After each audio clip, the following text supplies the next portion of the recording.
ॐ जलबिंबाय विद्महे नीलपुरुषाय धीमहि तन्नो वरुणः प्रचोदयात।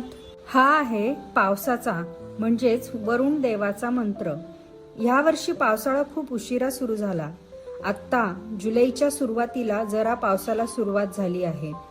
पण आजचा हा व्हिडिओ पावसावर नाहीये आज आम्ही घेऊन आलो आहोत भगवद्गीतेतील 5वा अध्याय, ज्याचे नाव आहे कर्मसन्यास योग। यात एकूण 29 श्लोक आहेत। आपले कर्तव्य चांगल्या तऱ्हेने करून ते भगवंतांना अर्पण करणे आणि त्याचबरोबर कर्तेपणाचा भाव देखील भगवंतांना अर्पण करणे म्हणजेच कर्मसन्यास योग हे या अध्यायात विस्तृतपणे सांगितले आहे। स्तोत्र अँड मंत्र चॅनलला लाईक, सबस्क्राईब आणि शेअर करायला विसरू नका। नवीन व्हिडिओजचे अपडेट्स मिळवण्यासाठी बेल आयकॉन नक्की दाबा। चला तर मग सुरू करूया भगवद्गीतेतील 5वा अध्याय कर्मसन्यास योग। ओम श्री परमात्मने नमः। श्रीमद् भगवद्गीता अथ पंचमोऽध्यायः। अर्जुन उवाच संन्यासं कर्मणां कृष्ण पुनर्योगं च शंससि यच्छ्रेय एतयोरेकं तन्मे ब्रूहि सुनिश्चितम्।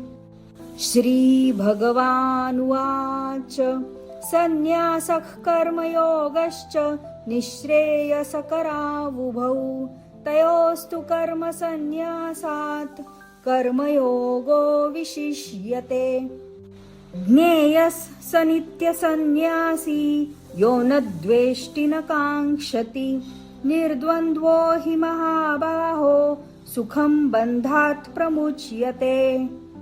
सांख्ययोगौ पृथग् बालाः प्रवदन्ति न पण्डिताः एकमप्यास्थितः सम्यग् उभयोर्विन्दते फलम्।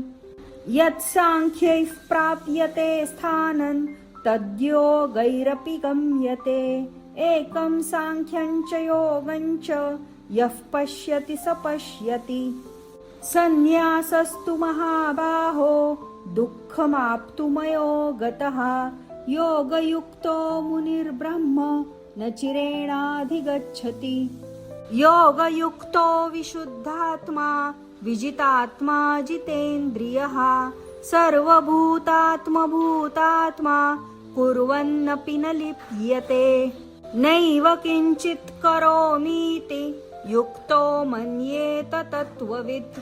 पश्यन् शृण्वन् स्पृशन् जिघ्रन् नश्नन् गच्छन् स्वपन् श्वसन् प्रलपन् विसृजन् गृह्णन् नुन्मिषन् निमिषन्नपि इन्द्रियाणीन्द्रियार्थेषु वर्तन्त इति धारयन्। ब्रह्मण्यधाय कर्माणि सङ्गं त्यक्त्वा करोति यः लिप्यते न स पापेन पद्मपत्रमिवाम्भसा। कायेन मनसा बुद्ध्या केवलैरिन्द्रियैरपि योगिनः कर्म कुर्वन्ति सङ्गं त्यक्त्वात्मशुद्धये। युक्तः कर्मफलं त्यक्त्वा शान्तिमाप्नोति नैष्ठिकीम्। अयुक्तः कामकारेण फले सक्तो निबध्यते। सर्वकर्माणि मनसा सन्न्यस्यास्ते सुखं वशी।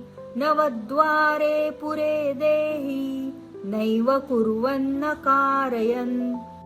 न कर्तृत्वं न कर्माणि लोकस्य सृजति प्रभुः। न कर्मफलसंयोगं स्वभावस्तु प्रवर्तते।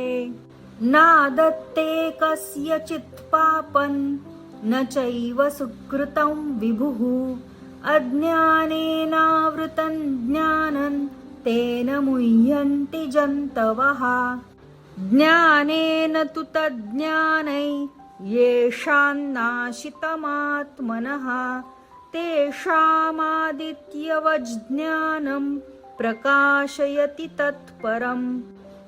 तद्बुद्धयस्तदात्मानस्तन्निष्ठास्तत्परायणाः गच्छन्त्य पुनरावृत्तिं ज्ञाननिर्धूतकल्मषाः विद्याविनयसम्पन्ने ब्राह्मणे गविहस्तिनि शुनि चैव श्वपाके च पण्डिताः समदर्शिनः इहैव तैर्जितः सर्गो येषां साम्ये स्थितं मनः निर्दोषं हि समं ब्रह्म तस्माद् ब्रह्मणि ते स्थिताः न प्रहृष्येत् प्रियं प्राप्य नोद्विजेत् प्राप्य चाप्रियं स्थिरबुद्धिर्सम्मूढो ब्रह्मविद् ब्रह्मणि स्थितः बाह्यस्पर्शेष्वसक्तात्मा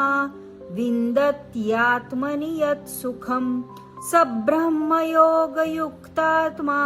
सुखमक्षयमश्नुते ये हि संस्पर्शजा भोगा दुःखयोनय एव ते आद्यन्तवन्तः कौन्तेय न तेषु रमते बुधः शक्नोति हैव यः सोढुं प्राक्शरीरविमोक्षणात् कामक्रोधोद्भवं वेगं स युक्तः स सुखी नरः योऽन्तः सुखोऽन्तरारामस्तथान्तर्ज्योतिरेव यः स योगी ब्रह्मनिर्वाणं ब्रह्मभूतोऽधिगच्छति लभन्ते ब्रह्मनिर्वाणं ऋषयः क्षीणकल्मषाः छिन्नद्वैधायतात्मानः सर्वभूतहिते रताः कामक्रोधवियुक्तानां यतीनां यतचेतसाम् अभीतो ब्रह्मनिर्वाणं वर्तते विदितात्मनाम् स्पर्शान् कृत्वा बहिर्बाह्यांश चक्षुश्चैवान्तरे भ्रुवोः प्राणापानौ समौ कृत्वा नासाभ्यन्तरचारिणौ यतेन्द्रियमनोबुद्धिर्मुनिर्मोक्षपरायणः विगतेच्छाभयक्रोधो यः सदा मुक्त एव सः भोक्तारं यज्ञतपसां सर्वलोकमहेश्वरं सुहृदं सर्वभूतानां ज्ञात्वा मां शान्तिमृच्छति। ॐ तत्सदिति श्रीमद्भगवद्गीतासु उपनिषत्सु ब्रह्मविद्यायां योगशास्त्रे श्रीकृष्णार्जुनसंवादे कर्मसन्न्यासयोगो नाम पञ्चमोऽध्यायः। ॐ श्रीकृष्णार्पणमस्तु।